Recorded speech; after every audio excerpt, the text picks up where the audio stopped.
In the councils of government, we must guard against the acquisition of unwarranted influence, whether sought or unsought, by the military-industrial complex.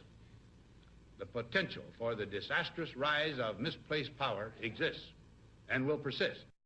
We must never let the weight of this combination endanger our liberties or democratic processes.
Tension is rising in the East China Sea after China announced the establishment of its air defense identification zone there.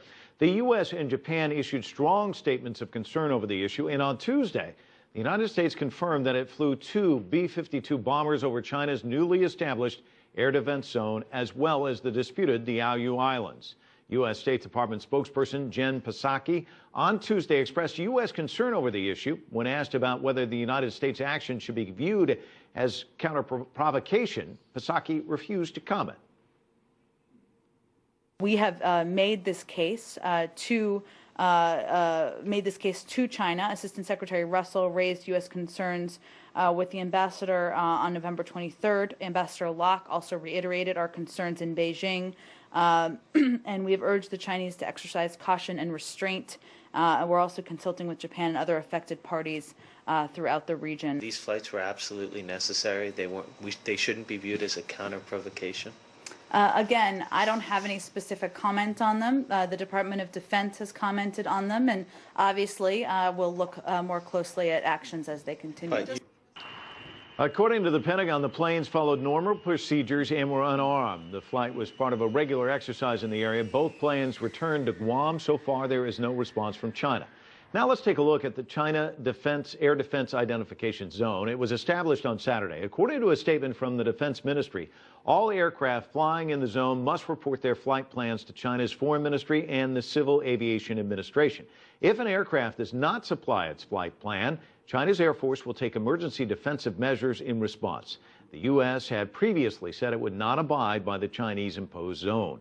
Japan has also said its own air defense identification zone, which is in the area framed by the blue line there. The disputed Diaoyu Islands is located in the overlapping area. Many countries in the region have reacted to the establishment of China's East China Sea Air Defense Identification Zone. Chinese Foreign Ministry spokesperson Qin Gong explained why such a decision was necessary. The Chinese ambassador to Australia has clearly explained to Australia's Foreign Ministry about the purpose of setting up the East China Sea Air Defense Identification Zone and the stand of the Chinese government. We hope the Australian government would understand this decision correctly and join China in maintaining the aviation safety in the area. And hopefully, Australia will play a more active role in keeping the regional peace and stability. Well, China has sent fighter jets to its newly declared air zone in the East China Sea. Beijing says the jets flew into the air defense identification zone to strengthen monitoring on targets in the area. China's Air Force has described the mission as a defensive measure in line with international law. Beijing says the country's Air Force will remain on high alert and take measures to deal with all air threats to protect national security. 2 unarmed U.S. bombers recently flew through the area. The controversial air defense identification zone includes islands which are claimed by Japan and China. The islands have been the focus of a bitter and long-running dispute between the two nations. Territorial tensions between neighbors in East China Sea seem to be quickly escalating out of control after China unilaterally declared an air defense zone over disputed waters last week. China's declaration raised the stakes in a territorial standoff between Beijing and Tokyo over a chain of tiny uninhabited islands known as the Senkaku in Japan and Diaoyu in China. The islands have been a source of tension between China and Japan for decades, with Philippines and Taiwan also laying claims on the area. Beijing warned that all foreign civilian and military aircraft flying in the zone must comply with the new measure or otherwise face the consequences. However, in defiance of the announcement, 2 American B-52 bombers flew over the disputed area without informing Beijing on Wednesday. The U.S. move came on the heels of a scathing statement over the weekend by Pentagon Chief Chuck Hagel describing China's declaration as provocative. On Thursday also, Japan said its military planes flew through the controversial zone without complying with Beijing's newly declared rules. Ever since China has created this airspace defense zone, we have continued our surveillance activities as before in the East China Sea, including in the zone. And we have no plans to not going to change what we are doing out of consideration to China. Amidst the escalating regional tensions, the U.S. warship USS George Washington has arrived in the region for joint naval exercise with Japan. The timing of the exercise has raised concerns among many that a wrong move could spark a regional conflict. Beijing has accused Tokyo of provocation and irresponsible actions and has warned Americans to stay on sideline of the dispute. He also asked Japan and the United States making irresponsible accusations against China, stop creating frictions, and to put an end to statements and actions that may harm regional stability. A recent U.S. report has said that China's military spending is rising and the modernization of its army is altering the security balance in the Asia-Pacific, challenging decades of U.S. military preeminence in the region. The current standoff over the disputed islands can rapidly turn into a far wider and more serious crisis that can place China and the U.S. on a dangerous collision course. Caroline Kennedy again telling China this is very dangerous, escalating tensions in the region. After the U.S. flew those 2 B-52s through this restriction zone, Japan and South Korea did the same thing. China issued a statement saying it was on high alert and was sending its own planes to track everybody through this zone. But, you know, early next week, Vice President Joe Biden is expected to show up in Beijing, long-planned trip, but he's going to sit down and talk to the Chinese and basically say, what is up? What are your intentions? What are you planning to do here? Nobody is looking for a confrontation. Biden's message to the Chinese will be enough is enough.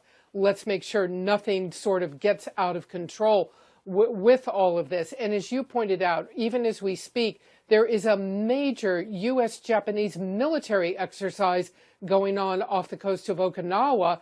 U.S. warplane ships, Japanese military forces, all practicing how to respond in a crisis, hoping that this isn't the crisis they're going to have to respond to. Jim? Yes, so there are a lot of assets around there now. I know that the Chinese sent their lone aircraft carrier there. What do your sources in the Pentagon say about the danger of just a misunderstanding, one ship getting too close to another ship or one plane getting too close to another plane? That is exactly the concern, miscalculation. Nobody really thinks at this point the Chinese are looking for conflict, but you got an awful lot out there very close together, miscalculation, accident. Some crisis could erupt from all of that. All right, let's hope that doesn't happen. Thanks very much to our Barbara Starr at the Pentagon.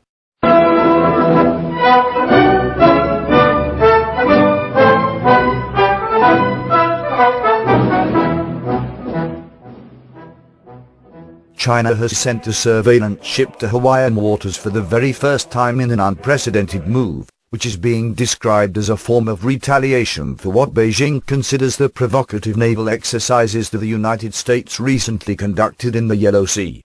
Per Hong Kong's Da Kungbo, the deployment of the United States carrier, USS George Washington, to the Yellow Sea for joint naval exercises with the Republic of Korea Navy and the Japan Maritime Self-Defense Force is an act of provocation. For this reason, the electronic reconnaissance ship had been deployed to Hawaiian waters, and China's largest military naval drill, coded Maneuver 5, was launched in an undisclosed location in the Western Pacific with the participation of China's all three major naval fleets. By sending a People's Liberation Army spy ship into Hawaiian waters, China is ready to project its influence to what it perceives as a third island chain. To PLAA, the third island chain usually extends from the Aleutian Islands to Australia, what the Chinese have interpreted to be the strategic rear of the United States military in the Asia-Pacific region, reports the Global Times, a newspaper run by People's Daily. As Professor James R. Holmes wrote in his article, written for The Diplomat, an online current affairs magazine based in Tokyo, the concept of a third island chain does not exist from the perspective of Asia specialists in the United States. However, the location of this island chain, positioned as it is only 2,400 miles from the coast of San Francisco, symbolizes, from a Chinese point of view at least, the possibility of expanding Chinese maritime influence to the Eastern Pacific.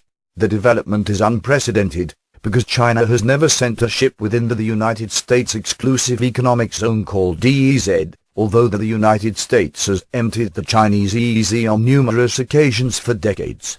It is not known whether the ship violated the territorial waters of the United States, which extend to 12 nautical miles, under the 1982 UN Convention on the Law of the Sea.